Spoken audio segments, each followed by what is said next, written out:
భాషలు వచ్చిన వాళ్ళు భాషలు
చెరుగునా నీ దాటగా శత్రువుకు సాధ్యమా నీ ఆజ్ఞ లేనిదే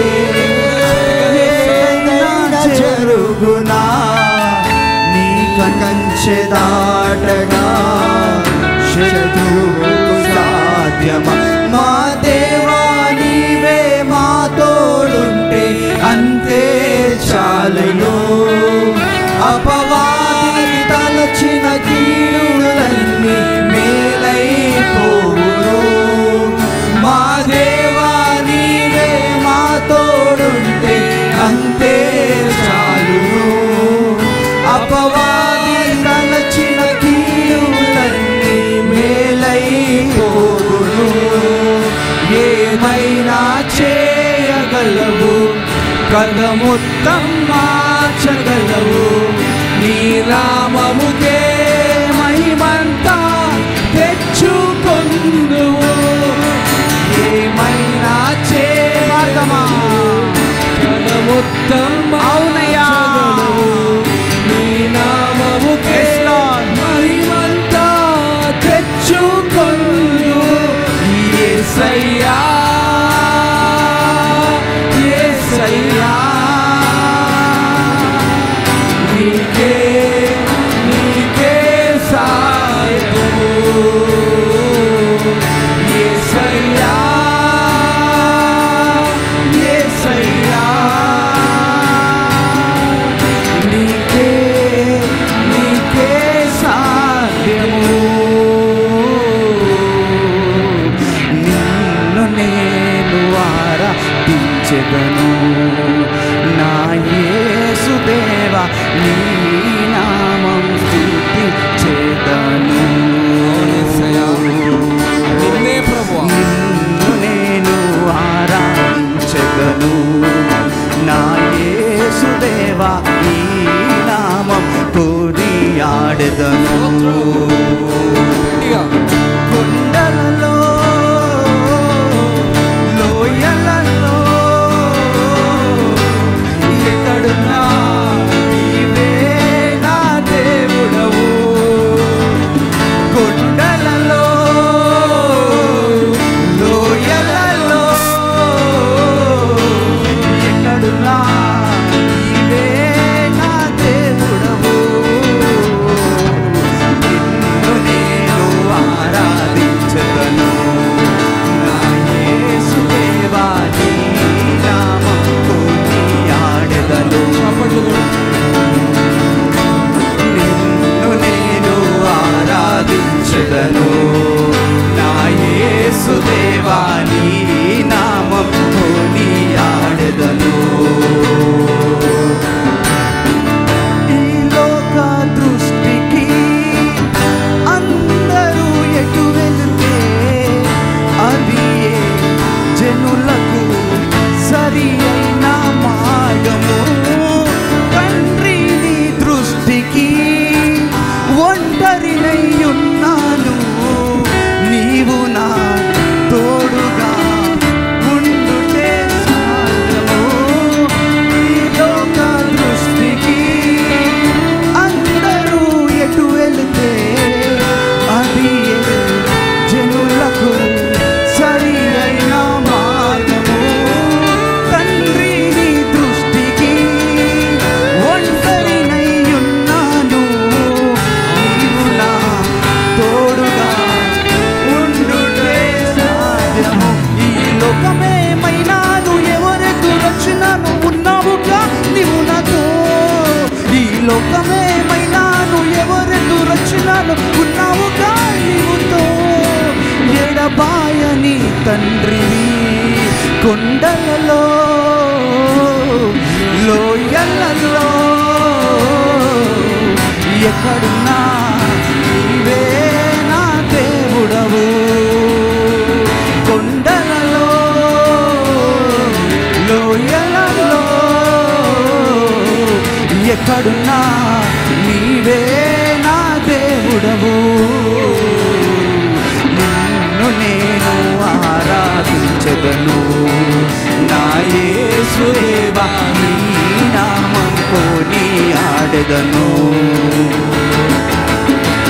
నిన్ను నేను ఆరాధించెదను నా యేసుదేవా, నీ నామం కొనియాడెదను.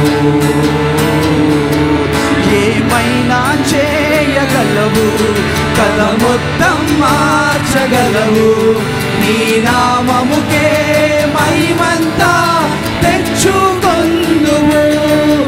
ఏమైనా చేయగలవు, కథ మొత్తం మార్చగలవు.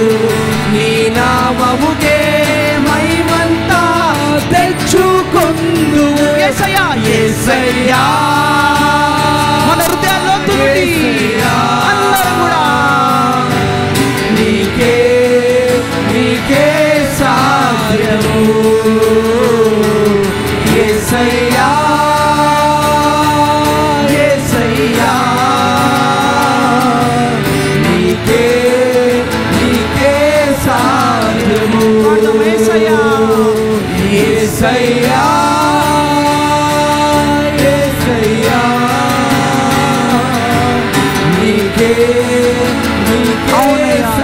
సాధ్యమయ్య ప్రభువా, నీకు సమస్తం సాధ్యమైన ప్రభువా. ఉన్నది లేనట్టుగా లేనిది ఉన్నట్టుగా చేసే దేవుడవయ్య ప్రభువా. అయ్యా ప్రభువా తండ్రి, ఇదిగోనైనా జీవితాలు మార్చే దేవుడు నీవయ్యా ప్రభువా.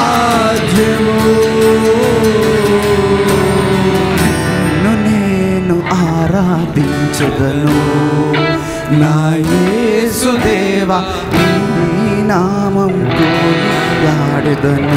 మీరు చెప్తారా? నిన్ను నేను ఆరాధించదను నా యేసుదేవా, నీ నామం కొనియాడెదను. ఈ లోక దృష్టికి అందరూ ఎటు వెళితే అది జనులకు సరి అయిన మార్గము.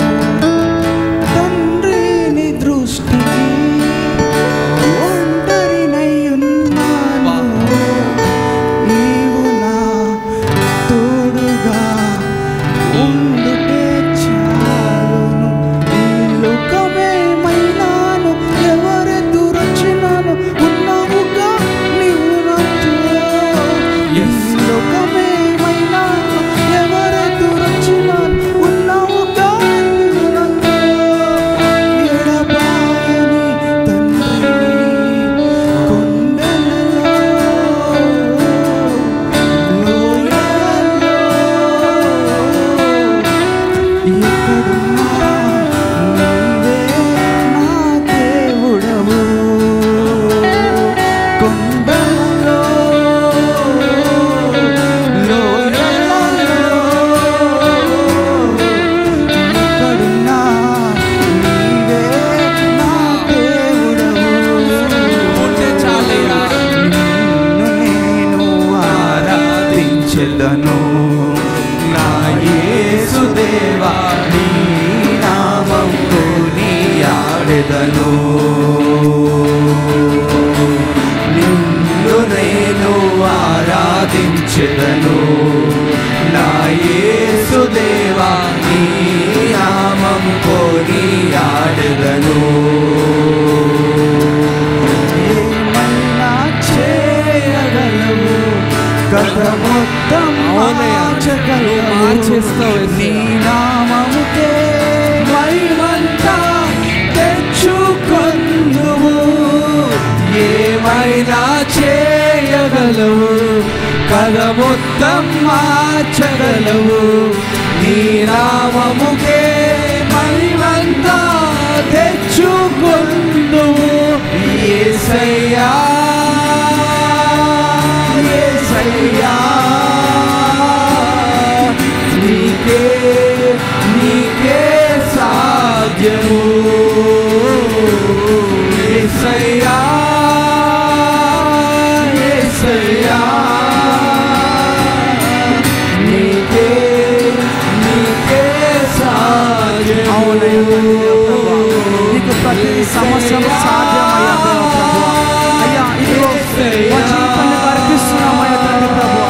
ఇదిగో మా జీవితాలను మార్చండి అయ్యా ప్రభువా. మా స్థితిగతులను మార్చండి అయ్యా దేవ ప్రభువా. నువ్వు మాట సెలవిస్తేనైనా ప్రభువా అద్భుతాలు జరుగుతాయా. నువ్వు మాట సెలవిస్తే ప్రభువా కార్యములు జరుగుతాయా తండ్రి ప్రభువా. నీ నామంకే ప్రభువా తండ్రి ఘనత మా జీవితం తెచ్చుకోండి అయ్యా. ప్రభువా. స్తోత్రమయ్యా. అందరూ కూడా మన హృదయాలు అర్పించి ప్రార్థిద్దాం.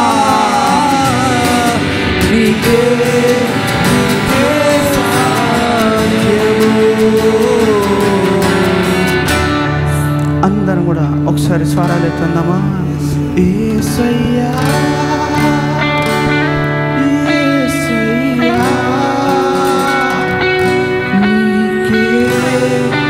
నీకే సాధ్యము. మరోసారి యేసయ్యా యేసయ్యా నీకే స్తోత్రమయ్యా ప్రభువా. తండ్రి, నీ ద్వారా సమస్తము సాధ్యమయ్యా ప్రభువా. మనుషులకు ప్రభు అసాధ్యమైన నీ ద్వారా సాధ్యమవుతుందో ప్రభువా. ఇదిగో మా జీవితంలో ప్రభువా ఏదైతే ఇంపాసిబుల్ సిచ్యువేషన్స్ ఉన్నాయో ప్రభువా, ఈ సమయంలో ప్రభు తండ్రి అవి పాసిబుల్గా మార్చండి అయ్యా ప్రభువా. ఇదిగో ప్రభు తండ్రి చిత్తానుసారంగా మా జీవితాలందరినీ కూడా మార్చినైనా ప్రభువా. మా జీవితం ద్వారా ప్రభువా నీ నామంకి మహిమ ఘనత తెచ్చుకోండి అయ్యా తండ్రి దేవ ప్రభువా. అవునయ్యా ప్రభు, నువ్వు పడిపోయిన వారిని లేవనెత్తువాడు ప్రభువా. పడిపోయిన వారిని స్థిరపరచువాడవయ్యా నైనా ప్రభువా. నువ్వు గణపరచువాడవయ్యా తండ్రి దేవ ప్రభువా.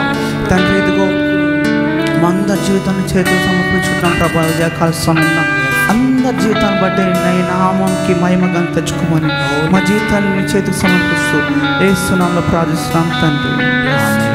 ఆమేన్ ఆమేన్ థ్యాంక్ యూ జీసస్.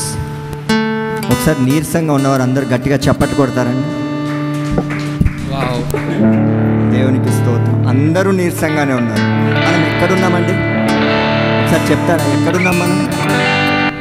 హాస్పిటల్లో ఉన్నామా? డెడ్ బాడీ ఎదురుగున్నామా? చెప్పాలి. ఎక్కడున్నాం మనం? దేవుని సన్నిధిలో ఉన్నాం. మన దేవుడు ఎలాంటి దేవుడు అండి?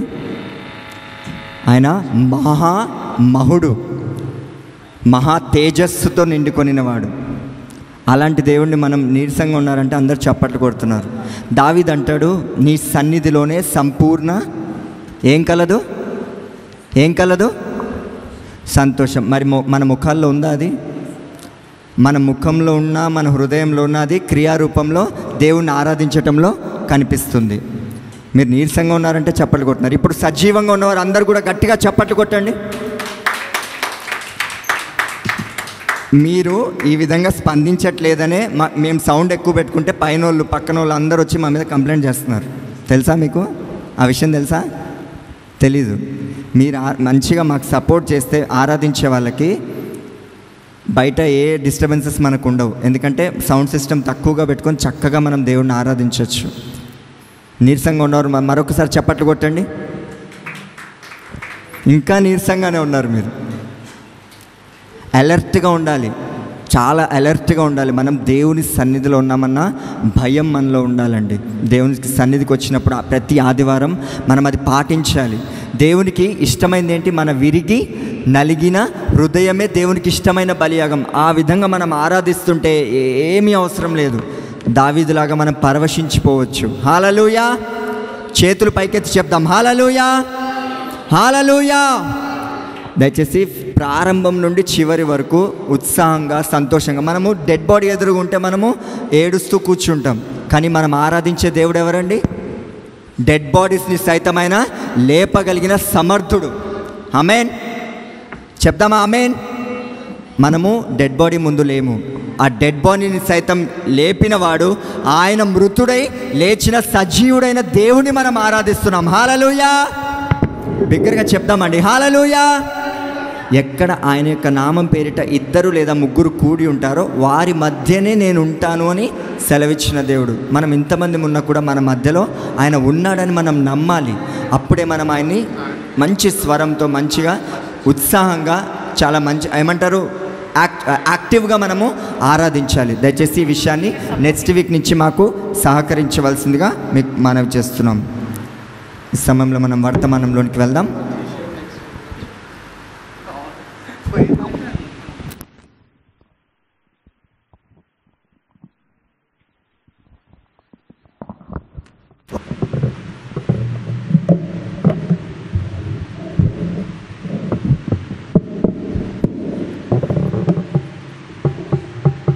Morning church. అందరూ దయచేసి కూర్చోండి. Good morning church. Today our brother ఇది పడిపోతుంది.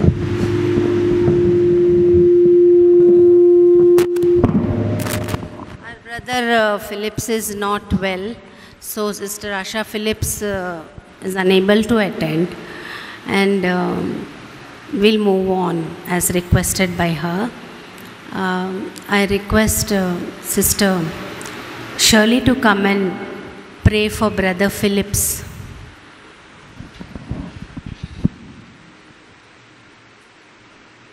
And Sister Asha Phillips, both of them.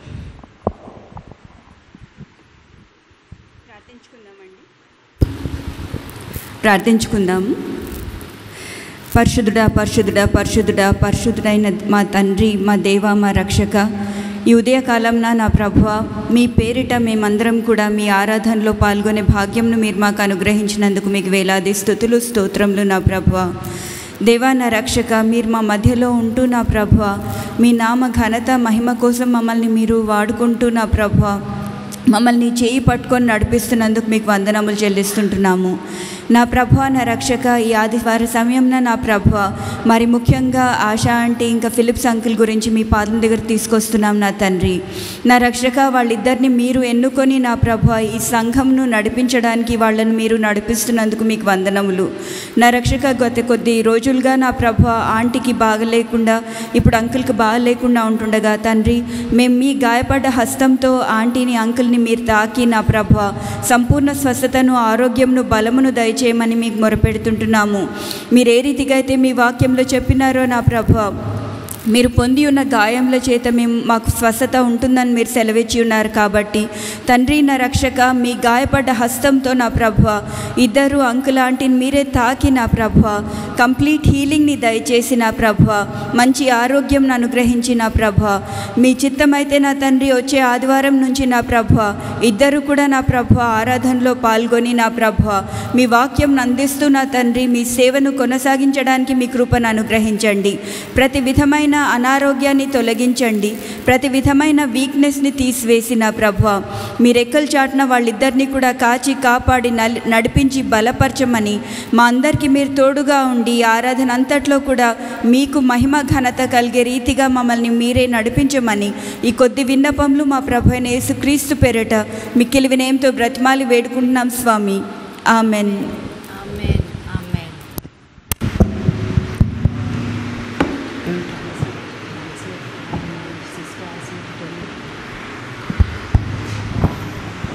Gracious and loving Heavenly Master, Father, we thank you, Lord, for this morning. We thank you for this day, O Lord. It is your worship day.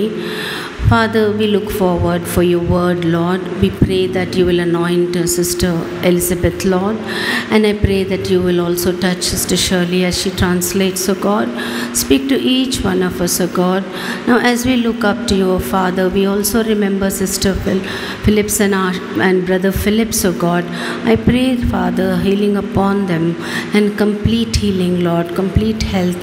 I pray, Lord, that you will bring them home safe, hale and healthy, Father, rejoicing in you. We give you all the honor, praise and glory. We thank you, Lord. In Jesus' name I ask. Amen. I request Sister Elizabeth to please come forward to give the word for this Sunday, and Sister Shirley will translate.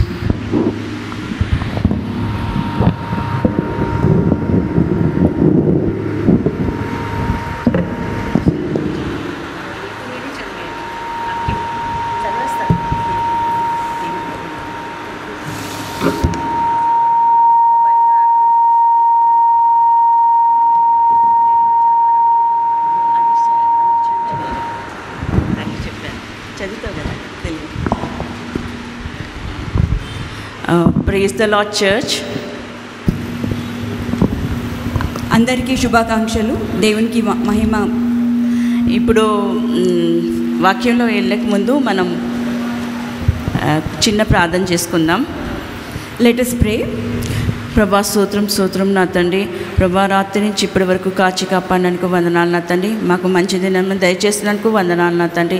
ఎందరో ప్రభా ఈ రోజుని చూడలేక వెళ్ళిపోయి ఉన్నారు ప్రభా, కానీ మమ్మల్ని ప్రభా సజీవ లెక్కల్లో ఉంచి మమ్మల్ని కాచి కాపాడినందుకు వందనాలు యేసయ్యా. ముఖ్యంగా ప్రభా మేము చిన్న సంఘం అయినా ప్రభా మీరు మాతో మాట్లాడమని అడుగుచున్నా తండ్రి. మీరు మాతో మాట్లాడుతున్నందుకు స్తోత్రం నా తండ్రి. ఈ సమయం తండ్రి నన్ను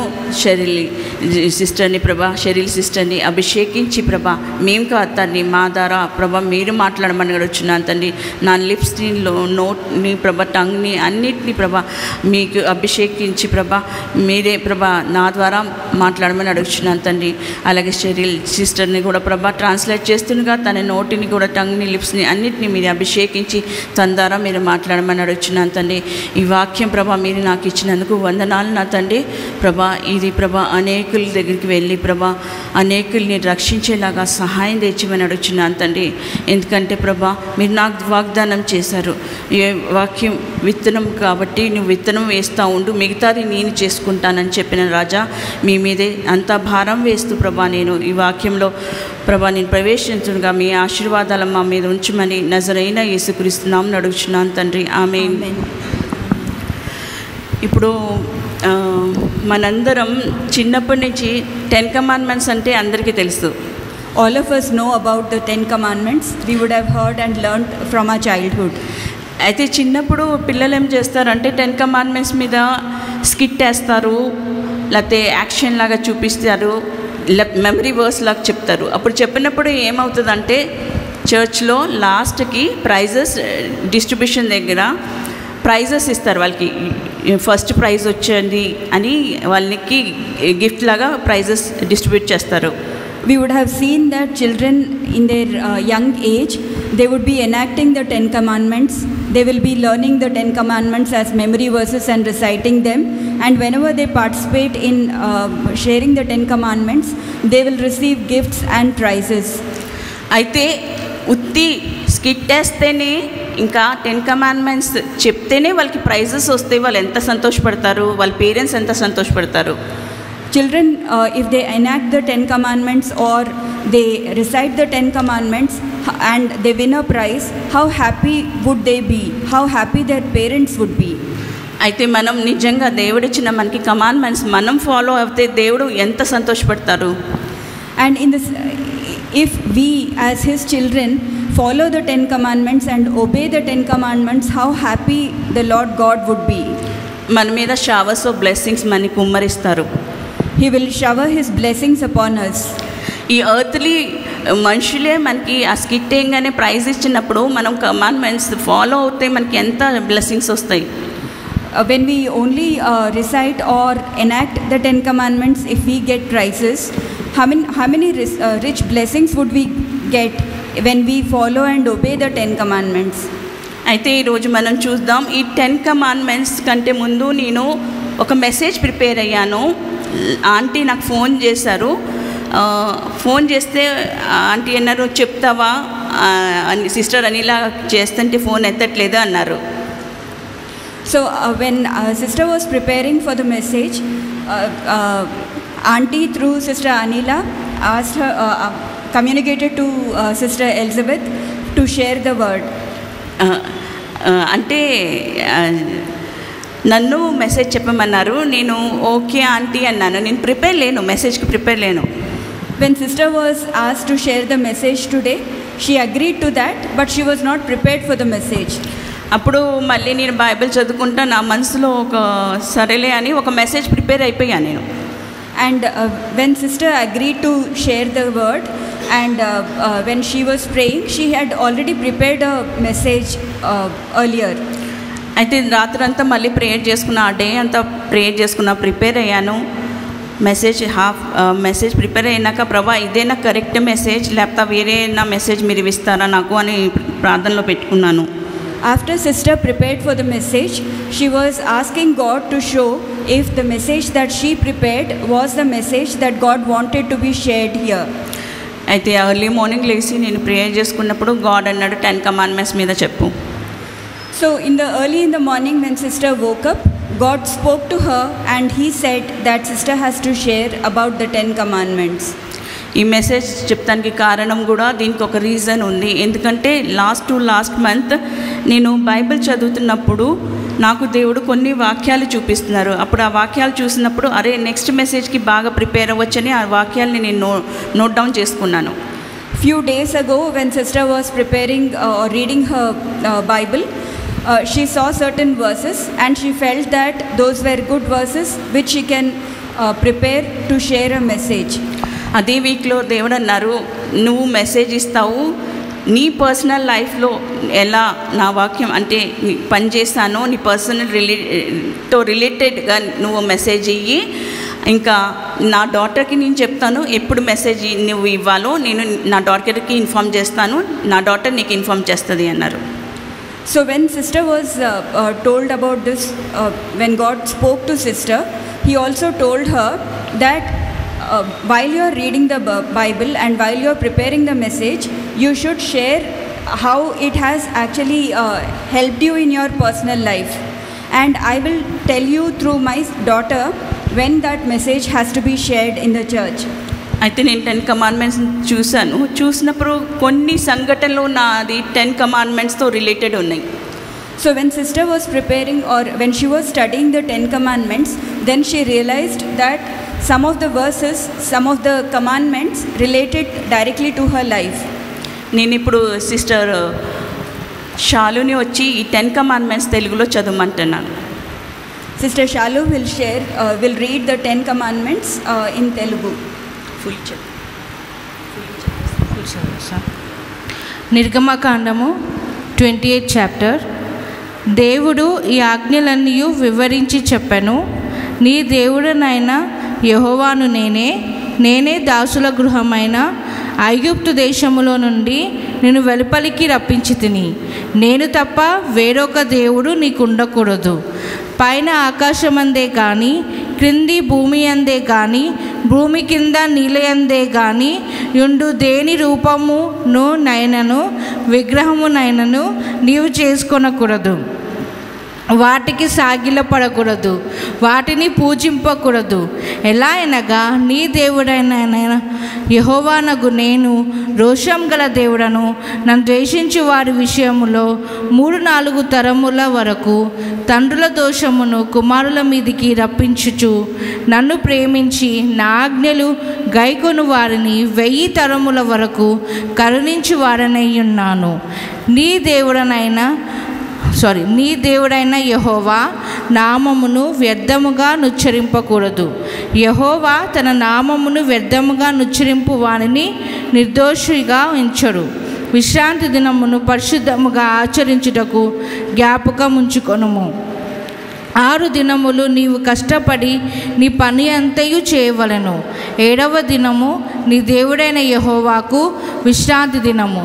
దానిలో నీవైనను నీ కుమారుడైనను నీ కుమార్తె అయినను నీ దాసుడైనను నీ దాసి అయినను నీ పశువైనను నీ ఇండ్లలో నున్న పరదేశి అయినను ఏ పనియు చేయకూడదు. 6 దినములలో యెహోవా ఆకాశమును భూమియు సముద్రమును వాటిలోని సమస్తమును సృజించి 7వ దినమున విశ్రమించెను. అందుచేత యెహోవా విశ్రాంతి దినమును ఆశీర్వదించి దాన్ని పరిశుద్ధపరచెను.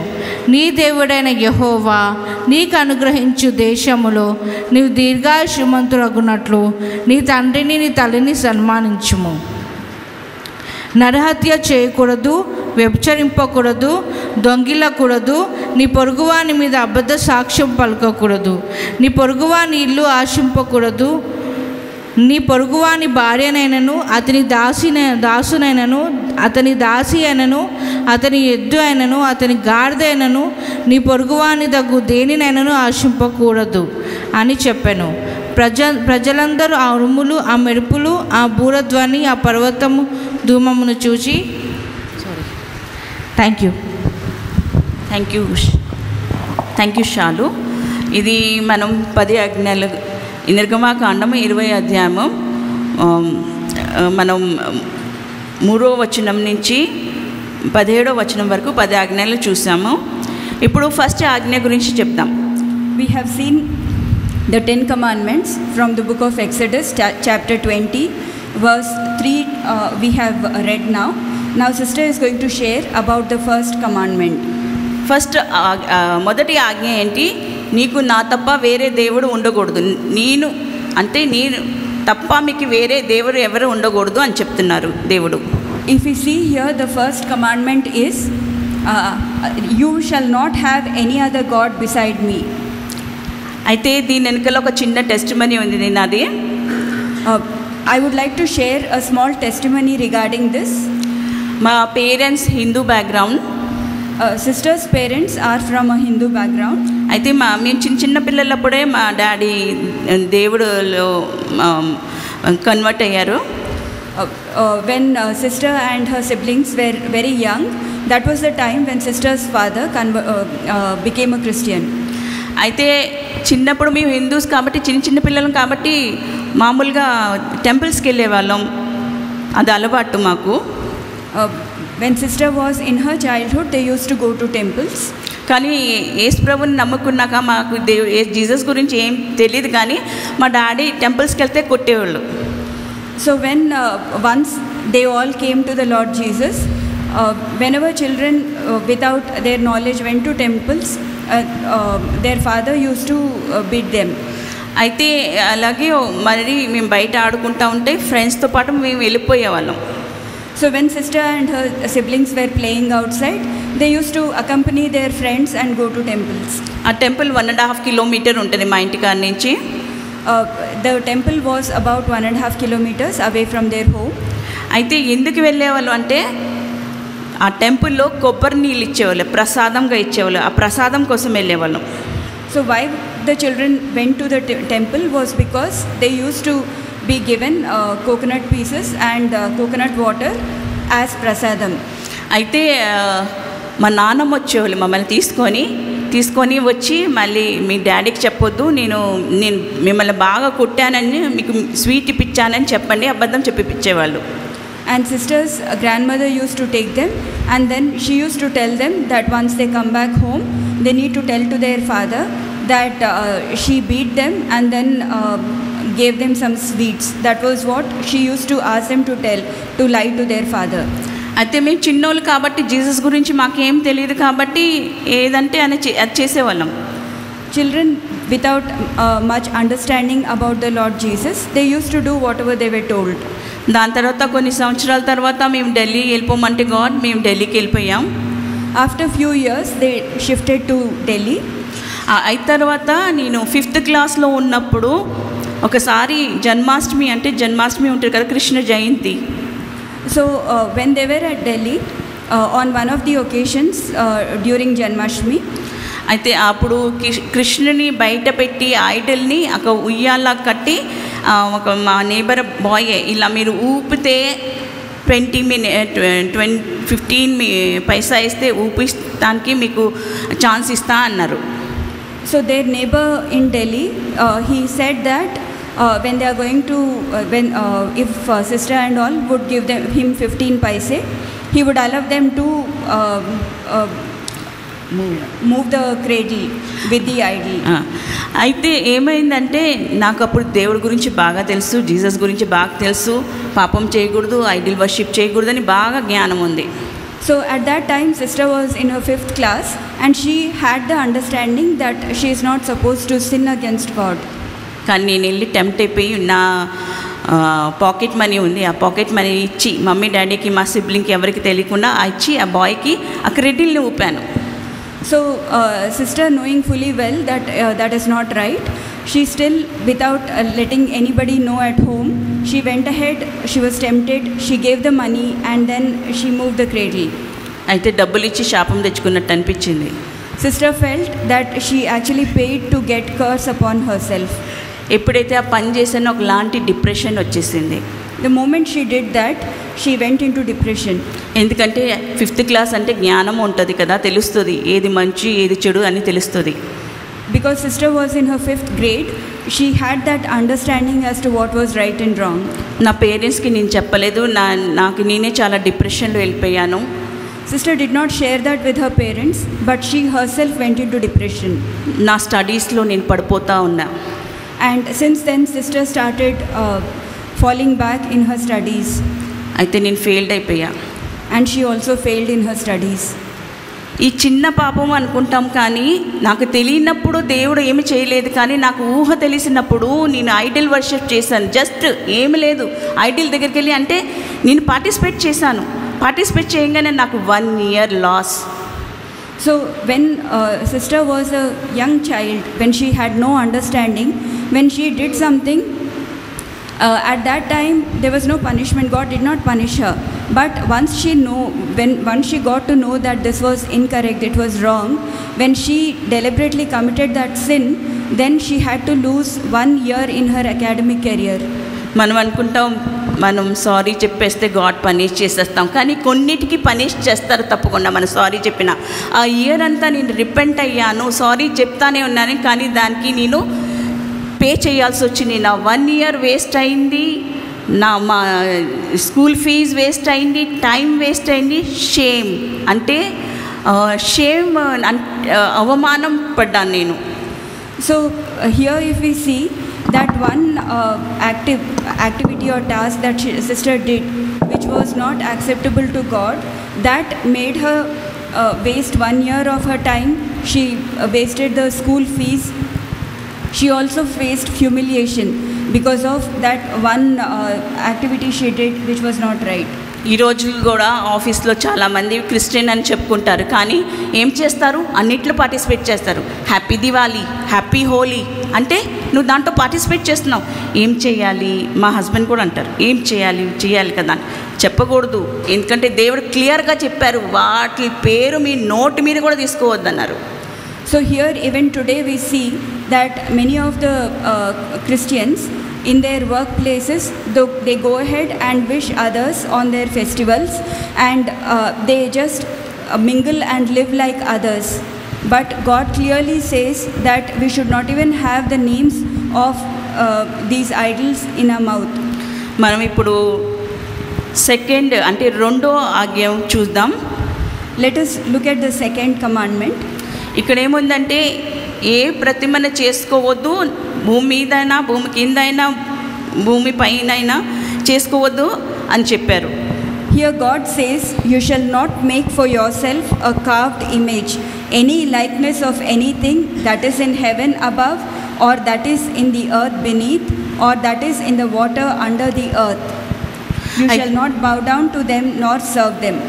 అయితే ఈరోజు ఏం చేస్తున్నారంటే మనుషులు వ్యాక్స్తో ప్రతిమలు చేసేసుకుంటున్నారు. హీరో ఫిల్మ్ స్టార్స్ది, నా పెద్ద పెద్ద స్టార్స్ది వాళ్ళు మన ఫారెన్ కంట్రీలో మన ఇండియాలో కూడా ఉన్నాయి, వ్యాక్స్ చేస్తారు. షారూక్ ఖాన్ది, ఏదైనా ఫిల్మ్ స్టార్స్ది అలా చేస్తున్నారు. లేకపోతే మన జీవితంలో బంగారం అయినా, మన జాబ్ అయినా, మన డబ్బైనా, మన పిల్లలైనా, భర్తనైనా ఐడిల్గా చేసేసుకుంటున్నాం. But today if we see, many of them, the popular people are getting their statues done using wax, be it in India or abroad. And not just that, we too make our jobs, our jewelry, all this into idols. ఒకప్పుడు నా idol ఏంటంటే gold. At one point in time, sister's idol was gold. నాకు gold అంటే చాలా పిచ్చి, ఆభరణాలు చాలా ఇష్టం, బంగారం అంటే ఎంత ఇష్టం అంటే అంత పిచ్చి. Sister was crazy about gold, about jewelry. అయితే మా మమ్మీ అన్నారు, ఇంత పిచ్చి ఉంచుకోవద్దమ్మా, దాన్ని ఐడిల్గా చేసుకోవద్దు, నీకు మంచిది కాదు అన్నారు. At that time, sister's mother told her that this much of craze towards these are not good, so you should not make them into idols in your life. నువ్వు దాన్ని దేవుడి కంటే ఎక్కువ ప్రేమిస్తున్నావు అన్నారు. Because you are loving gold more than God. అప్పుడు నేనన్నా, mummy నేనేం చేయాలి, నాకు ఆ పిచ్చి ఎక్కువైపోయింది, నేనేం చేయాలి, ఎందుకంటే తమిళ ఫ్యామిలీలో పడ్డాను. తమిళ ఫ్యామిలీ అంటే ఇంకా బంగారం పిచ్చి, ఇంకా బంగారం ఉండాలి అని వాళ్ళకి పిచ్చి, ఆ పిచ్చి నాకు అతుక్కుంది. Coming from a Tamil background, sister had that liking towards gold, and she asked her mother, I really like this, now what do I do about this? అయితే మా మమ్మీ అన్నారు, ప్రేయర్ చేసుకో. Then sister's mother advised her that she has to pray. అయితే prayer చేసుకున్నా, బాగా చేసుకొని అది ఆ పిచ్చి, ఆ బంగారం పిచ్చి ఎప్పుడు పోయిందో తెలియదు, కానీ నాకు ఇప్పటికీ గోల్డ్ జ్యువెలరీ ఉంది, కానీ నేను అస్సలు వేసుకోను. So sister started praying about that, while she was praying, she doesn't even remember when that liking towards gold was lost. Even today, even if sister has jewelry, she doesn't wear it. అయితే ఈ రీతిగా మనం ప్రార్థన చేస్తే మనకి God help చేస్తారు, ఏ విషయంలో help చేస్తారు. So if we pray to God about any weakness, He definitely will help us. ఆ రీతిగా నాలోంచి ఆ ఐడల్ని తీసివేశారు. That is how when sister prayed, God removed that idol, that is the liking towards gold. God removed it completely from her heart and life. మూడో ఆజ్ఞను చూద్దాం. మీరు దేవుడి నామంని వ్యర్థంగా తీసుకోవద్దు. Let us look at the third commandment, where God says, you shall not take the name of the Lord in vain. అయితే చాలామంది ఈ కాలంలో ఏం చేస్తున్నారు తెలుసా, ఏదైనా చెప్పాలంటే గాడ్ ప్రామిస్, నేను చెప్పలేదు. పిల్లలు కూడా నిజం, ఒట్టు, దేవుడి మీద ఒట్టు, నిజం, ఇది పని చేయలా, నేను మాట్లాడలేదని చాలామంది అంటారు. If we now look at children these days, for no reason at all, they keep saying God promise, and they keep taking oaths for no reason, for small silly things. అది చాలా danger. That is a dangerous thing. దీని example మీకు చూపిస్తాను.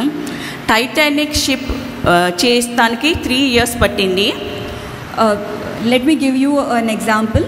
The ship Titanic was built and it took 3 years to build that ship. అయితే 1912లో దాన్ని first అంటే ప్రయాణం ఉంది. అది ప్రయాణం ఎక్కడి నుంచి అంటే ఇంగ్లాండ్ టు న్యూయార్క్కి ప్రయాణం ఉంది. The ship was built and in 1912 it was first being used to travel from England to New York. అయితే ఈ టైటానిక్ని ఎవరు డిజైన్ చేశారో వాళ్ళు ఏమన్నారు, God cannot sink this ship, అంటే దేవుడు కూడా దీన్ని ముంచలేడు. So the person who built this very proudly said that even God cannot sink this ship. అయితే ఎప్పుడు మీ పని మీరు చేసుకోండి, దేవుడితో మీరు పోల్చుకోవద్దు, దేవుని మధ్యలో తేవద్దు. దేవుడిని మధ్యలో తెస్తే ఏమవుతుంది అంటే చాలా danger. If you can see this, unnecessarily that person brought God in between. If he were building that ship, he could have done it and he could have gone ahead silently, but unnecessarily in vain he brought God's name, and you can see the consequence. గాడ్ని challenge చేశాడు ఆయన. He challenged God about it. అయితే first ట్రిప్లోనే అది sink అయిపోయింది. అంటే అది చిన్న ఒక ఐస్బర్గ్, అంటే ఐస్ కొండతో అది కొట్టుకొని మునిగిపోయింది. 2 గంటల 40 నిమిషాల్లో మునిగిపోయింది. అంటే దానికి చేస్తానికి 3 సంవత్సరాలు పడితే మునుగుతానికి 2 గంటల 40 నిమిషాలు ఫస్ట్ ట్రిప్లోనే అది మునిగిపోయింది. If you now see that ship which took 3 years to build, in the first trip itself, within 2 hours 40 minutes, it just hit a small tip of an iceberg and it sank. అది north Atlantic ఓషన్లో మునిగిపోయింది. It sank in the North Atlantic Ocean. అందుకని ఎప్పుడు దేవుడి పేరు వ్యర్థంగా తీసుకోవద్దు. Therefore, never take the name of the Lord God in vain. దానికోసం కూడా మీరు పే చేయాల్సి వస్తుంది. We will have to bear the consequences. ఇంకోటి నాలుగో ఆజ్ఞ ఏంటి, remember the Sabbath day by keeping it Holi, అంటే పరిశుద్ధంగా ఉంచాలి దేవుడిచ్చిన ఆ సాబత్ డేని. So here God reminds us that we need to keep the Sabbath day holy. అయితే చాలామంది క్రిస్టియన్స్ ఏం చేస్తారంటే, ఈరోజు హాలిడే కదా, ఒక్కరోజే దొరికింది కదా, పడుకుందామని రెస్ట్ తీసుకుంటారు. If we see many of the Christians seeing that they say that this is the only holiday that we have, and then they go ahead complacent and keep sleeping on that day. లేకపోతే లేట్గా లేచి షాపింగ్కి వెళ్తారు, అన్ని పనులు చేసుకుంటారు, కానీ చర్చ్కి మాత్రం రాడు. కొందరైతే చర్చ్కి ఈవినింగ్ వెళ్తాం, అలా మేము కూడా చేసేవాళ్ళం. Some of them, they wake up late, they do all their activities and then go to church in the evening. అయితే మా పేరెంట్స్ ఇంట్లో చాలా స్ట్రిక్ట్. సండే మీరు తప్పకుండా చర్చ్లో ఉండాలి. మీకు బాగున్నా బాగోపోయినా మా పేరెంట్స్ మమ్మల్ని చర్చ్కి తీసుకెళ్ళేవాళ్ళు. But sister, in her childhood, her parents were very particular about all the family members going to church on a Sunday morning. అయితే నేను బిఫోర్ మ్యారేజ్ స్ట్రాకాన్ అనే కంపెనీలో పనిచేశాను, ఇండియన్ ఎయిర్లైన్స్ కాల్ సెంటర్లో. So, sister used to work in a call center for Indian Airlines before her marriage. అక్కడ నాకు Sunday holiday, first Sunday holiday ఇచ్చారు. దాని తర్వాత ఈ సండేస్ ఏమో వేరే వీక్లీ డేస్లో ఇస్తామన్నారు. So there, sister was given the first Sunday as a holiday, and subsequently the holiday was on one of the weekdays. అయితే అప్పుడు నేను చెప్పాను, ఏంటి నాది సండే తీసేసి వీక్లీ అంటే వేరే డేస్లో పెట్టారు, ట్యూస్డే ఎందుకు ఇచ్చారు అంటే, నువ్వు ఒక్కదానివే ఉన్నావా సండేకి, చాలామంది ఉన్నారు, వాళ్ళకి కూడా కావాలన్నారు. So when sister asked that I need a holiday on a Sunday, they said that just like you, many others are wanting a holiday on a Sunday, so we cannot accommodate that. అయితే మా డాడీకి చెప్తే మా daddy అన్నారు, prayer చేసుకోమ్మా. So when sister shared this with her father, he advised sister that she has to pray about this. అయితే నేను ప్రేయర్లో పెట్టుకున్నాను. So sister prayed about this. అయితే నాకు సండే హాలిడే చేసేసారు, వాళ్ళకి చేంజ్ చేసేసారు. And when sister prayed, the officials changed the schedule and gave Sunday as a holiday for sister. అందుకని ప్రార్థనలో చాలా శక్తి ఉంది. కొన్నిసార్లు పాసిబుల్ కాదు, కానీ మనం దేవుడి దగ్గర మొరపెడితే అన్నీ పాసిబులే. Many impossible situations which are not possible to us are made possible by God. So we definitely need to pray. Prayer has a lot of power. ఈ సండే రాకపోవడానికి కారణం చాలామంది ఆశీర్వాదాలు కూడా పోగొట్టుకుంటారు. Many of them not coming and attending the church are also losing their blessings. కొందరు లేటుగా వస్తారు, లేటుగా వచ్చినా వాళ్ళకి బ్లెస్సింగ్స్ కూడా వాళ్ళకి అలాగే దొరుకుతాయి. Some of them come late, but their blessings also are in similar measure. నా పెళ్ళి అయిన తర్వాత ఈ ప్రాబ్లం నేను చాలా ఫేస్ చేస్తున్నాను ఈ రోజు వరకు. After sister's marriage, she's been facing this issue even today. అయితే మళ్ళీ ఏమవుతుందంటే, దేవుడు క్లియర్గా చెప్పాడు ఆదికాండంలో 2వ అధ్యాయంలో 2వ వచనంలో, మీరు 6 దినాలు పని చేసుకొని 7వ రోజు మీరు విశ్రాంతి చేసుకోండి అన్నారు. విశ్రాంతి అంటే ఇంట్లో పడుకుంటాం కాదు. So here if we see the Bible, in Genesis chapter 2 verse 2, God clearly says that you should work on 6 days of the week, and on the Sabbath, that is the 7th day, you need to rest. Rest doesn't mean that you need to stay at home and sleep. కానీ చాలామంది ఏం చేస్తున్నారు, rest తీసుకొని మెల్లగా లేచి మెల్లగా tiffin చేసి చక్కగా లంచ్ చేసి ఈవినింగ్ మాల్స్కి వెళ్ళిపోతారు, పిక్నిక్కి వెళ్ళిపోతారు, ఎంజాయ్ చేస్తారు. వాళ్ళ అర్థం చేసుకోరు, ఆ రోజు బ్లెస్సింగ్ వాళ్ళకి పోయిందని అర్థం అవ్వదు. Many of them, if we see, they wake up late on Sundays, have their breakfast, have a laid back lunch, and then in the evening they go around to the malls or picnics, etc. And that is how they spend, but they don't realize that they are losing their blessings because of such a lifestyle. ఇంకోటి ఏంటంటే, honour your mother and father. The next commandment is to honor your father and your mother. మీ తల్లిదండ్రులని సమ్మానించింది 5వ ఆజ్ఞ. Now if you see at like Exodus chapter 20 verse 12, that's the 5th commandment, which says honor your father and your mother. అయితే దీంట్లో ఈ కాలంలో ఏ పేరెంట్స్ని పిల్లలు honour చేయట్లేదు. These days if we observe, many children do not honor their parents. ఏమన్నాను, mummy మీకంటే మాకు ఎక్కువ తెలుసు, మీకు ఏం తెలియదు. ఈవెన్ నా కొడుకు కూడా అదే చెప్తాడు, నా కూతురు కూడా అదే చెప్తుంది.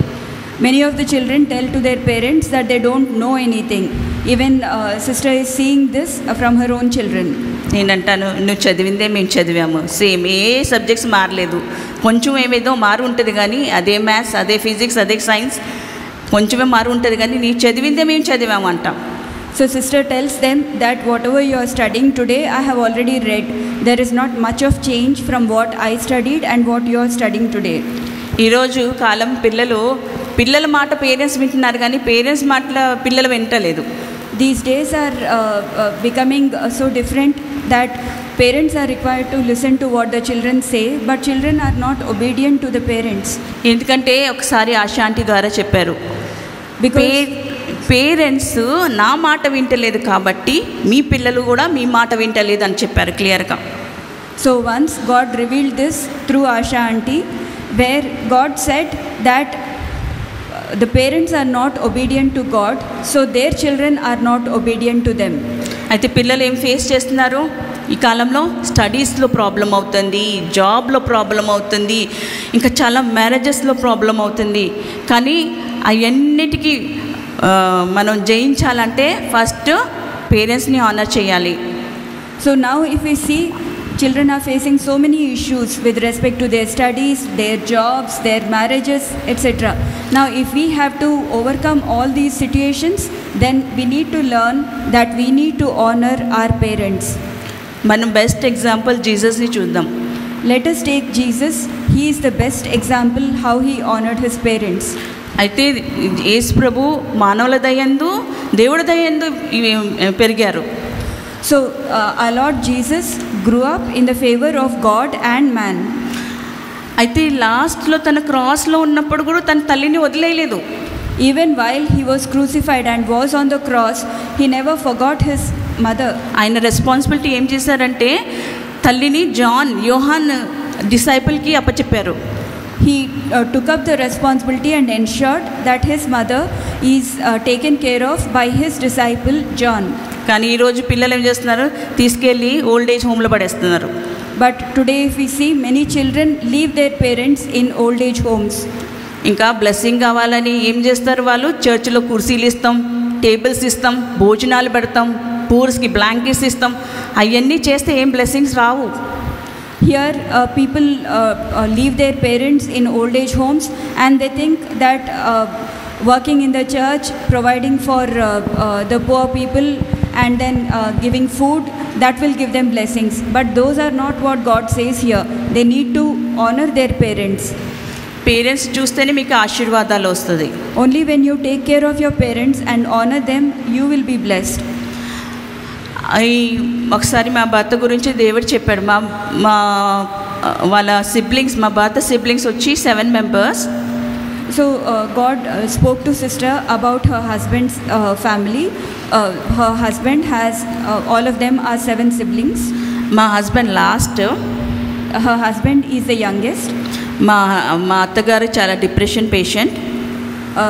Sister's mother-in-law is a patient facing depression. అయితే గాడ్ చెప్పారు, నీ హస్బెండ్కి తన తల్లిని చూసుకుంటున్నారు కదా, ఆ ఆశీర్వాదం నీ హస్బెండ్ మీద ఉంది అన్నారు. So God told sister that because he is taking care of his mother, God's blessings are on him. మిగతా పిల్లలు ఉన్నారు 1 month 2 monthకి ఫెడప్ అయి పంపించేస్తారు. ఇంకా మొనుక్కుంటా ఇంకా నువ్వు చాలా విసిగిపోతారు వాళ్ళు. All the other siblings, they get tired after taking care of a month or 2 and then they send her away to the other siblings places. They get tired. కానీ మా హస్బెండ్, నేను ఆమెను చూసుకుంటాము. నా హస్బెండ్కి బ్లెస్సింగ్ వచ్చింటే ఆబ్వియస్లీ నాకు కూడా వస్తుంది, నా పిల్లల మీద వస్తుంది. So here sister's husband and herself take care of their mother-in-law, and the blessings that her husband is receiving is also shared with her and her children as well. ఆరో commandment ఏంటంటే you shall not murder. The 6th commandment is you shall not murder. నువ్వు ఎవరిని చంపవద్దు. No one should be, you should not murder. Murder అంటే మనం చాకు తీసి gun తీసుకుని చంపుకుంటమే కాదు. Murder doesn't mean to kill somebody using a knife. మీరు ఎవరితోనైనా కోపం ఉంటే వాళ్ళని చంపినట్టే. If you are angry upon anybody, that means you have murdered. అయితే ఇప్పుడు ఇది నా పర్సనల్ టెస్ట్ మనీ, నేను అనుకునే దాన్ని ఫుల్ 10 commandments ఫాలో అవుతున్నాను కదా, మరి నాలో లోపం ఎక్కడుంది నాలో లోపం అని ఆలోచించుకుంటున్నాను ఒకసారి. So sister would like to share a testimony. She was introspecting that she was following all the 10 commandments, then where is she lacking? అయితే అప్పుడు నేను ప్రార్థన చేసుకుంటే ఆ శాంతి ద్వారా చెప్పారు, నువ్వు నీ కుటుంబంలో ఒక వ్యక్తిని చాలా అంటే కసి పట్టుకున్నావు, హేట్రేట్ చేస్తున్నావు. So through Asha auntie, God revealed to sister that in her family she has bitterness and hatred towards a family member. అయితే నువ్వుకి ఆ కోపం ఉంది కాబట్టి నువ్వు వాళ్ళని చంపేశావు. So because of that anger, God told sister that she has already committed murder. అయితే నేను షాక్ అయిపోయాను. Sister was shocked to hear this. అయితే దేవుడు అన్నాడు, నువ్వు చూసిన మనిషినే ప్రేమించలేనప్పుడు చూడలేని దేవుణ్ణి ఎలా ప్రేమిస్తావు అన్నాడు. Then God spoke to sister and said that if you are not able to love a person whom you see, then how are you going to love a God whom you have not seen? అయితే నేను చాలా బాధపడ్డా. నేను నా ప్రభా ఇంత కష్టపడుతుంది నేను మీకోసమే కదా, మీరే నన్ను ఇలా మాట్లాడితే ఎలా అని అనుకున్నాను. Sister felt sad in her heart and she asked God that whatever I am doing is only for you, but if this doesn't make you happy, then what do I do? God అన్నారే ప్రేమించు అన్నారు. Then God told sister that she has to love. నేను అన్నాను that is impossible for me, you only help me. నాకు ఇది సాధ్యం కాదు, ఒక ఎనిమిని ప్రేమించాలంటే సాధ్యం కాదు. నా కుటుంబాన్ని అంతా డిస్టర్బ్ చేసింది ఆ వ్యక్తిని ప్రేమిస్తే సాధ్యం కాదు. నా భర్తని నా పిల్లల్ని దూరం చేసేసింది, అమ్మని నన్ను ప్రేమించాలంటే సాధ్యం కాదు. మీరు నాలో ఆ ప్రేమ పడితేనే ప్రేమించగలను. When God told sister that she has to love, then she told God that she cannot love her own enemy in her own strength, because that person brought in all the division in the family, and then if sister has to love that person, then unless God helps her, she cannot love that person. God అన్నారు నేను నా love పెడుతున్నాను నీ హార్ట్లో. Then God spoke to sister and said that he will place his love in sister's heart. అదే moment నుంచి నాలో దేవుడు ప్రేమ ప్రవేశించింది. And that very moment God's love entered into sister's heart. ఆ వ్యక్తిని ప్రేమిస్తూనే ఆ వ్యక్తిని బాంబే తీసుకెళ్ళిపోయారు.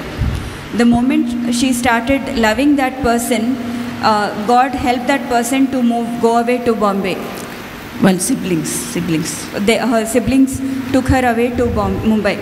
అయితే బాంబే వచ్చినాక వేరేగా ఉంది, నాతో మేము బాగా ప్రేమగా ఉండిపోయాము. వచ్చినాక తను మారిపోయింది. And sister noticed that once she returned from Bombay, again that person was very normal, she was loving. అయితే నేను అనుకున్నా ఇలాంటి వ్యక్తులకి ప్రేమిస్తాం వేస్ట్ మొక్కలు వీళ్ళు ప్రేమించినా ఆ దేవుడు ప్రేమ అర్థం కాదు, వీళ్ళకి వేస్ట్ అని నేను నార్మల్గానే ఎలా బిహేవ్ చేసేదాన్ని అలా బిహేవ్ చేస్తాం స్టార్ట్ చేశా. So then when that other person, there was a change in that person, then sister realized that it is no use loving such people, and she continued to do what she was doing earlier. అయితే నేను దేవుడు చెప్పారు నువ్వు Bible చదువుతున్నావు, ఎంత Bible చేస్తున్నా నువ్వు waste, ప్రేమ చూపిపోతే మాత్రం వేస్టే అన్నారు. Then God told sister that however much you read the word, if you do not show love, then it is all a waste. అయితే మన అన్నాను మీరు సహాయం చేయండి, నాకు మీరు హెల్ప్ చేయండి, నాకు నేను ప్రేమించేలాగా నాకు మనసుని తెచ్చేయండి. Then sister prayed that God has to help her to show his love to those people. అయితే నేను ఎప్పుడైతే దేవుడు ప్రేమ నాలో పెట్టారో నేను అందరినీ ప్రేమిస్తాం స్టార్ట్ చేశాను. The moment God placed his love in sister's heart, then she started loving everyone. Even నా ఎనిమీ కోసం ప్రార్థన చేస్తాం స్టార్ట్ చేశాను. She started praying for her enemies as well. ఇంకా వాళ్ళందరూ చూసి షాక్ అయ్యి మా ఇంట్లో శాంతి, ఒక పీస్, దేవుడు సమాధానం నా ఇంట్లో దిగింది. And looking at sister, all the other members of the family were shocked. Now sister is blessed with peace at home. కానీ మా ఫ్యామిలీకి ఇప్పటికీ కొంచెం డౌటే, ఈమె యాక్టింగ్ చేస్తుందేమో అనుకుంటున్నారు. The family is still not able to accept or comprehend that sister has changed, and it is God's love that she is showing. కానీ దేవుడికి తెలుసు నా హృదయం ఎలా ఉంది, నా మైండ్ ఎలా ఉంది, దేవుడికి మాత్రం బాగా తెలుసు. But God knows what is there in sister's heart and mind. ఇంకా 7వ కమాండ్మెంట్, 7వ ఆజ్ఞ అంటే you shall not commit adultery, అంటే వ్యభిచారం చెయ్యొద్దు, మీరు వ్యభిచారం చెయ్యొద్దు. Now the 7th commandment is you shall not commit adultery. అంటే వ్యభిచారం అంటే ఇప్పుడు మన తలంపులోనే వ్యభిచారం ఉంటుంది, కరెక్ట్. జీసస్ చెప్పారు. మనం ఓల్డ్ టెస్టిమెంట్లో అంటే పాత గ్రంథంలో చూస్తే దావీదు దేవుడికి ఎంతో ప్రియుడు. Now if we read the Bible in the New Testament, our Lord Jesus told that even thinking of adulterous things is like committing adultery itself. Now in the Old Testament it was like, if we look at the life of David, he committed adultery physically. Adultery చేస్తూ పాటు ఆయన murder కూడా చేశారు. రెండు కేసులు ఉన్నాయి ఆయన మీద. And along with adultery he also murdered. అయితే దేవుడికి చాలా బాధగా వేసింది. దేవుడు అన్నాడు నీ యజమానులు ఇంటిని నీకు ఇచ్చాను, వాళ్ళ పనోళ్ళని వాళ్ళ అందరినీ నీకు ఇచ్చాను, నువ్వు ఏదైనా తక్కువ ఉంటే నాతో అడగకూడదా, నువ్వు ఎందుకు ఇలాంటి పాపం చేశావు. So God spoke to David and said that I have given you everything. If you wanted, you should have asked me. Why did you sin against me? అది నాకు విరోధం కదా, నువ్వు చేసిన పాపం నాకు విరోధంగా ఉంది కదా. Your sin, that the adultery that you committed is a sin that you have committed against me. అయితే నువ్వు సోట్తో చంపావు కాబట్టి ఆ సోట్ నీ ఇంటి మీద ఎల్లప్పుడూ ఉంటుంది అన్నాడు. So God told David that because you have murdered, that sword will remain in his family. అయితే బెత్షెబా వాళ్ళ హస్బెండ్ యూరియా ఆయన చంపేశారు, యుద్ధంలో చంపించేశాడు. Now David ensured that Bathsheba's husband Uriah would be killed in the war. అయితే దావీదు తన మీదే తన పిల్లల మీద కూడా curse తెచ్చేసుకున్నాడు. Because of this act, David brought curse upon himself and upon his children. ఆయన కొడుకే ఆయన్ని ఎంత బాధ పెట్టాడంటే చాలా చాలా బాధ పెట్టాడు. His own son Absalom made him very sad. And ఇంకా వాళ్ళ పిల్లలే కొట్టుకొని చనిపోయారు. His own children fought against each other and killed each other. Absalom కూడా చనిపోయాడు. Absalom also died. వాళ్ళ కూతురు కూడా వాళ్ళ కజిన్ బ్రదర్ రేప్ చేశాడు. And his daughter Tamar was also raped. అయితే వాళ్ళ భార్యల్ని అంటే కొన్కిపైన్స్ని వాళ్ళ కొడుకులే బట్టబయలుగా అంటే డే టైంలోనే రేప్ చేస్తారని చెప్పాడు దేవుడు. David's concubines were raped by his own sons. అయితే మనం చూద్దాం, చిన్న పాపమే అనుకుంటాం, కానీ ఎంత పెద్ద కర్స్, ఎంత పెద్ద శాపం తెచ్చుకున్నాడు తన పిల్లల మీద. David thought it was a small sin, but he brought so many curses upon himself and his children. దావీదు అంటాడు, నాతాన్తో నన్ను క్షమించు అంటే నాతాన్ ప్రాఫిట్ అంటారు, దేవుడు నిన్ను క్షమించారు, నువ్వు చచ్చిపోవు, నీ బదులు అంటే నీ కొడుకు చచ్చిపోతాడు, పుట్టబోయే కొడుకు చచ్చిపోతాడు. David asked God to forgive him, but the prophet told him that you shall not die, but the son who is going to be born out of adultery, he will die. అయితే కొడుకు కోసం కూడా మొదలు పెట్టాడు కానీ చచ్చిపోయాడు. David prayed for his son, but in spite of that the son died. ఇంకో 8వ ఆజ్ఞ ఏంటంటే యూ షల్ నాట్ స్టీల్, మీరు దొంగలించకూడదు. The 8th commandment here is you shall not steal. అయితే ఇక్కడ చాలామంది ఏం చేస్తున్నారంటే దేవుడు సమయం దొంగలిస్తున్నాడు, తైతు దొంగలిస్తున్నారు, ఈవెన్ చర్చ్లో ఒక 10 రూపాయలు ఆఫర్ ఇయ్యాలంటే అది దొంగలిస్తున్నారు, దేవుడికి సంబంధించి అన్నీ దొంగలిస్తున్నారు. Now if we observe this today, many of them are stealing the time that they need to spend with God. They are stealing the tithe. The small offering that they have to offer to God, that is also being stolen. అయితే దొంగలు పరలోక రాజ్యంలో ప్రవేశించరని. The word says that thieves will not enter the kingdom of God. ఎందుకంటే ఒకసారి మాకు కూడా దేవుడు warning ఇచ్చారు. ఎందుకంటే నా హస్బెండ్ తైత్ ఇచ్చేవాడు కాదు, బయట పాస్టర్స్ అందరికీ హెల్ప్ చేస్తారు కానీ చర్చ్లో తైత్ ఇచ్చేవాళ్ళు కాదు. The sister and her family also faced this situation in their lives. Her husband used to help various pastors outside this church, but he never used to give tithe in the church. ఒకసారి God అన్నారు, మీకు రాజ్యంలో స్థానం లేదు అన్నారు, నువ్వు కూడా రాలేవు అన్నారు. నేను షాక్ అయిపోయా, నా హస్బెండ్ అయిపోతే నేనేం చేశానని. So then God spoke to sister and told her that you also will not enter the kingdom of God. Then sister asked God that if my husband is not giving tithe, then how am I responsible? ఎందుకంటే బైబిల్లో రాస్తుంది భార్య భర్త ఒకటే అని రాస్తున్నది. But the word says both husband and wife are one. ఎప్పుడైతే husband మంచి పనులు చేస్తారో భార్య మీద బ్లెస్సింగ్స్ వస్తుంది, పిల్లల మీద బ్లెస్సింగ్ వస్తుంది. ఎప్పుడైతే భర్త చెడు పనులు చేస్తారో భార్య మీద పిల్లల మీద ఎఫెక్ట్ వస్తుంది. If we see when the husband does something good, then the blessings are upon him, upon his wife and children as well. అలాగే if he does something which is not good, then he brings upon a curse upon himself, his wife and children.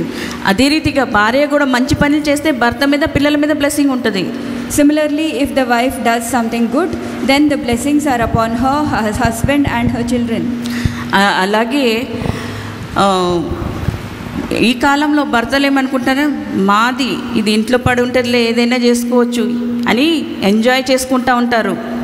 Some of the husbands these days think that they are required to enjoy life and their wife is there at home and let her continue doing whatever she does. కానీ వాళ్ళకి తెలియదు వాళ్ళ generation curse తెచ్చుకుంటున్నారు. But they do not understand that leading such a life is bringing curses upon generations, their generations. వాళ్ళు ఏమి చేసినా అది పిల్లల మీద పడుతుందని తెలుసుకోవట్లేదు. They are not able to realize that what they are doing is inviting curse upon their children. అందుకనే marriage చాలా పవిత్రంగా ఉంచుకోవాలి. Hence the marriage should be it should be ensured that marriage is always pure and holy. మన పిల్లల మీద ఆశీర్వాదాలు రావాలంటే భార్య భర్తలు చాలా పవిత్రమైన లైఫ్ బతకాలి. If you want your the blessings to be upon your children, then both husband and wife should lead pure and holy lives. ఇప్పుడు ఇది యూ షల్ నాట్ స్టీల్ అంటే వాళ్ళ పేరు బుక్ ఆఫ్ లైఫ్లో ఉండదంట. What does it actually mean when it says that you should not steal? That means their names will not be in the book of life. దీనికి related వాక్యం చదువుదాం. ప్రకటన గ్రంథం 21. Now we can see this in Revelation chapter 21. 27లో చూద్దాం. Chapter 21 verse 27. అయితే దీంట్లో ఏముందంటే, nothing impure will enter it nor will anyone who does what is shameful or deceitful but only those whose names are written in the lamb's book of life. అంటే ఏది అపవిత్రమైనది దేవర రాజ్యం. ఇక్కడ ప్రత్యేకంగా ఏమంటే న్యూ జెరూసలేం గురించి చెప్పండి. న్యూ జెరూసలేం ఎక్కడ ఉంది? పరలోకంలో ఉంది. ఆ న్యూ జెరూసలేంలో ఎంటర్ అవ్వరు అనేది. అయితే ఏది అపవిత్రమైనది వెళ్ళదు, పవిత్రమైనదే ఉంటుంది. ఎవరిదైతే పేర్లు బుక్ ఆఫ్ లైఫ్లో ఉంటుంది వాళ్ళే పరలోకంలో చేరుతారని చెప్పి ఉన్నది. So if we look here about New Jerusalem, God is very clearly stating that nothing that is impure will be able to enter the New Jerusalem. Anything that is shameful, deceitful will not be allowed to enter into the New Jerusalem, that is into His kingdom in heaven. అయితే ఇంకో వాక్యం చూద్దాం. Blessed are those who wash their robes. ప్రకటన గ్రంథం 22:14 అధ్యాయము. Blessed are those who wash their robes that they may have the right to the tree of life and may go through the gates into the city. Outside are the dogs, those who practice magic arts, the sexual immoral, the murderers, the idolatries and everyone who loves the practices falsehood. అంటే ప్రతి ఒక్కరు ఎవరైతే తప్పు చేస్తారో వాళ్ళు రాజ్యంలో enter అవ్వరు. వీళ్ళందరూ జడ్జ్మెంట్కి వెళ్తారు. అయితే మీరు అనొచ్చు, అయితే మనకి ఏం ఛాన్స్ లేదా? కొంతమంది దొంగలు ఉన్నారు, వ్యభిచారులు ఉన్నారు, వాళ్ళకి ఏం ఛాన్స్ లేదంటే అందరికీ ఛాన్స్ ఉంది పరలోకం వెళ్తానికి. కేవలం రిపెంట్ అవుతేనే వాళ్ళు పరలోకం వెళ్తారు. Here if we read in Revelation chapter 22 verse 14 and 15, God clearly says that only those who wash their robes and they are the ones who will have the right to eat the fruit of the tree of life. All those who are immoral, who practice magic arts, who are sexually impure, they will be left outside. They will not be allowed to enter into the New Jerusalem. Now you may ask that if that's the case, then who can actually go into the heaven? And then everybody, whoever is born a man, has that option to go. But they can only go when they repent and they wash their robes, they confess their sins and accept Jesus as their personal savior. అయితే మన బైబిల్లో చాలా example చూడవచ్చు. యేసు ప్రభుని నమ్మి చాలామంది prostitute, Rahab అనే prostitute, Mary and prostitute చాలామంది పశ్చాత్తాపం పడ్డారు, దేవుడి సన్నిధికి వచ్చారు, వాళ్ళకి రక్షణ దొరికింది.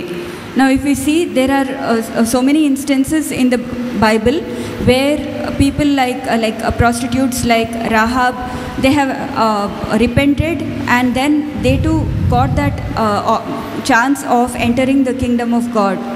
క్రాస్ మీద ఏలబడిన ఒక దొంగకి సాల్వేషన్ ఇన్స్టెంట్గా, అంటే ఎంత ఇమీడియట్గా అంటే అంత ఇమీడియట్గా ఎవరు వెళ్ళలేదు అనుకుంటా జీసస్తో పాటు, అంత ఇన్స్టెంట్గా ఆయనకి సాల్వేషన్ దొరికింది.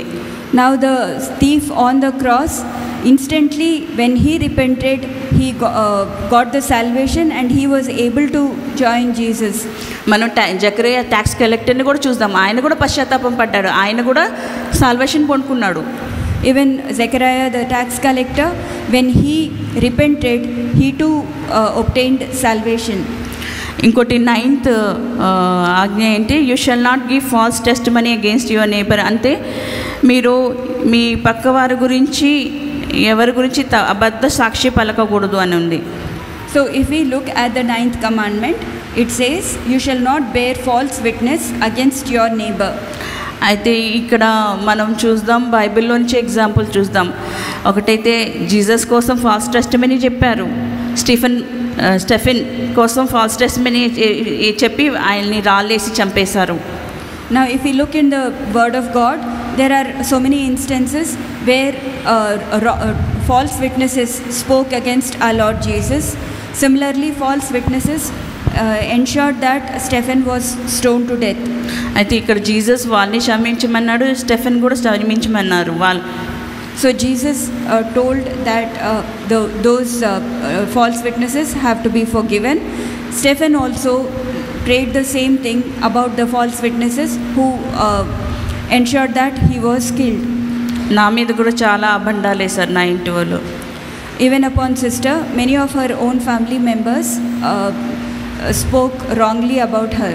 గాడ్ అన్నారు క్షమించి, but God told her that she has to forgive them. నేను క్షమించేశాను అందరినీ. So sister forgave them.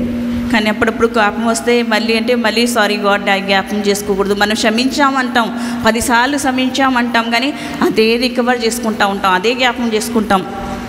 In spite of forgiving, sometimes she again remembers that they have wronged against her, and in such situations she goes back to God asking for forgiveness, that she has to forget what she has forgiven. అయితే మనం ప్రతి ఒక్కరిని క్షమించాలి, అప్పుడే మన పాపాలు కూడా క్షమింపబడతాయి. Only when we forgive others, our sins will be forgiven. 10వ ఆజ్ఞ చూద్దాం. అది నిర్గమకాండం 20:13 ఉంది. Let us look at the 10th commandment in Exodus chapter 20 verse 17. Sorry, ఒక్క నిమిషం. 9th కమాండ్మెంట్లో ఇంకో ఎగ్జాంపుల్ నేను చూపిస్తాను. Let us look at another example in the 9th commandment. 9th కమాండ్మెంట్లో Ahab రాజు కూడా ఏం చేశాడంటే పొలం కావాలని ఫాల్స్ టెస్టిమనీ చెప్పి మర్డర్ చేసేసాడు. Even if you look at the life of Ahab, he ensured that false witnesses speak against Naboth and got him killed. ఆయన కూడా ఇది వాళ్ళ ఇంటికి కర్స్ తెచ్చుకున్నాడు. So that way Ahab also brought curse upon himself. ఇప్పుడు 10వ ఆజ్ఞ చూస్తాం. Now let's look at the 10th commandment. మీరు వేరే వాళ్ళ నేబర్ ఇల్లుని కానీ, వైఫ్ని కానీ, ఇంకా గాడిదని కానీ, ఇంకా ఆక్స్ని కానీ దేన్ని ఆశించొద్దు, పొరుగువాడి వస్తువులు ఏమీ ఆశించొద్దు అని చెప్పాడు దేవుడు.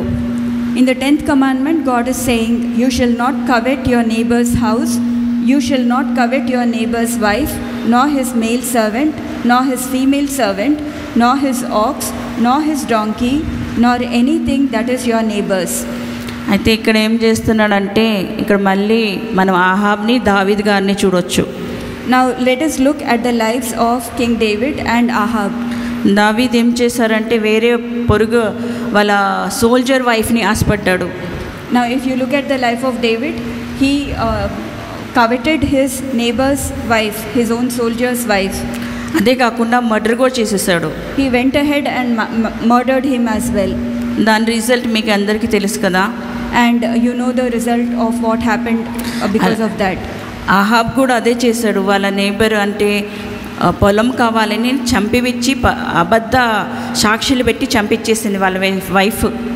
Now if you look at Naboth's field, Ahab coveted Naboth's field, and because his wife encouraged him, he went ahead and got Naboth killed and took over that field. అలా తను కూడా తన కుటుంబంలో కర్స్ తెచ్చుకుంది. So Ahab and Jezebel, both of them were cursed. ఈ curses అన్ని మన మీద రాకూడదంటే ఒక ఉపాయం ఉంది. Now if we do not want such curses to come upon us, then there is a remedy. ఒకటి ఏమందంటే ఫస్ట్ మన దేవుడిని ప్రేమించాలి అని ఫస్ట్ ఆజ్ఞ ఉంది కదా. Now we all have seen that we should love the Lord our God with our whole heart, soul. ఇంకోటి ఏంటంటే మీ పొరుగువాడిని మీరు ప్రేమించండి అని అండి. The second commandment is to love our neighbor. అయితే పొరుగువాడిని ఎలా ప్రేమించాలంటే అదైతే అసాధ్యం, కానీ దేవుడితో ప్రార్థన చేసి అడిగితే తప్పకుండా ఆ ప్రేమ ఇస్తాడు. ఆ ప్రేమ వల్లే మనం ఈ అన్ని పాపాలు చేయకుండా కాపాడగలుగుతాం. So the remedy here is, God says in the second commandment in the New Testament that you need to love your neighbor, and when we start loving our neighbor, we will not do anything that is mentioned that is wrong in as per the 10 commandments. అయితే దీంతో related ఒక verse చూపిస్తాను. ఇది రోమియోల గ్రంథం 13వ అధ్యాయంలో ఉంది. Now a related verse is in Romans chapter 13. 8వ వచనం నుంచి 10వ వచనం వరకు ఉన్నది. Verses 8 to 10. షాలు చదువుతావా? నేను ఇంగ్లీష్లో చదువుతాను, తర్వాత షాలు తెలుగులో చదువుతుంది. Let do depth remain outstanding, expect the continuing depth to love one another, for whosoever loves others has fulfilled the law. Second law adi, love your neighbors. The commandments, you shall not commit adultery, you shall not murder, you shall not steal, you shall not covet, and whatever other commands there may be are summed up in this one command: love your neighbor as yourself. Love does no harm to a neighbor, therefore love is the fulfillment of the law. Chattava.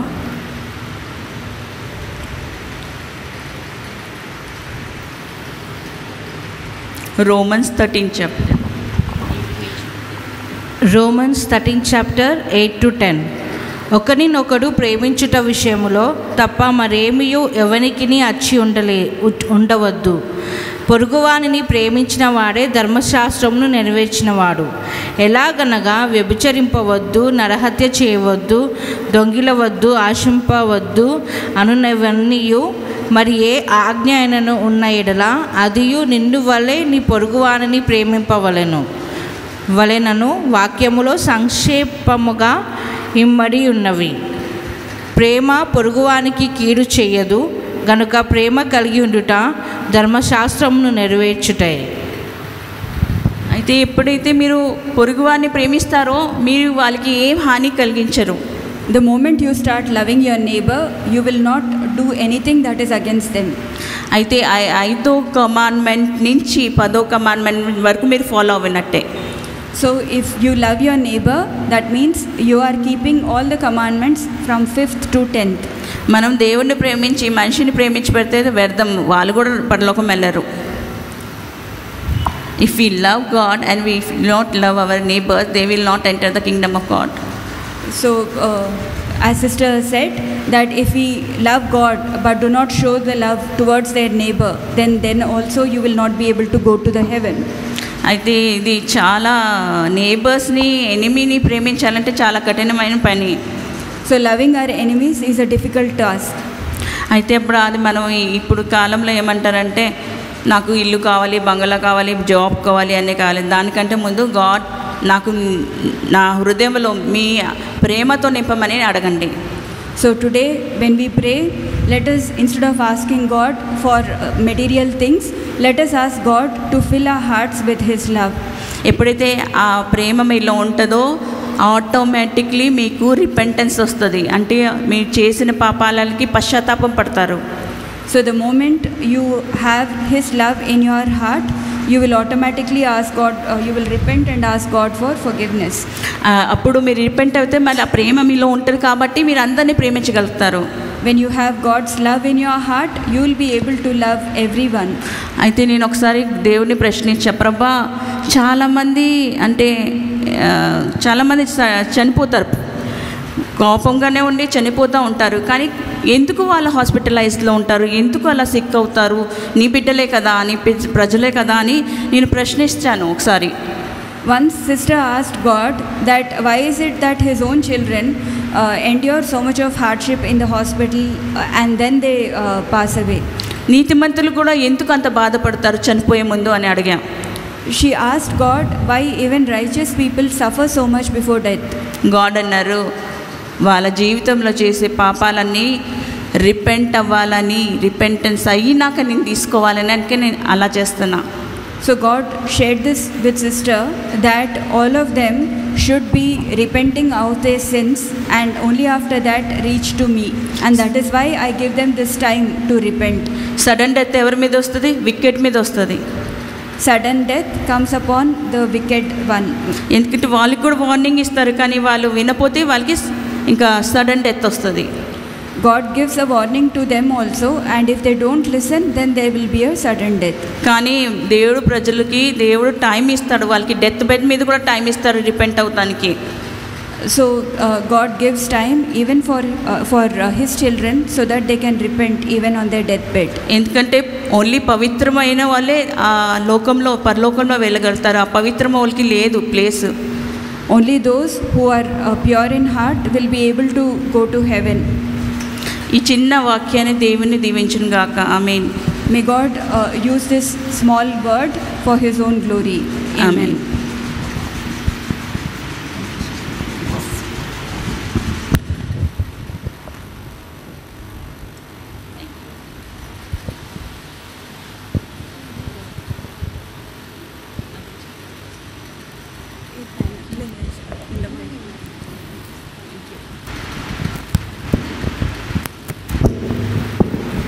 Thank you, Sister Elizabeth.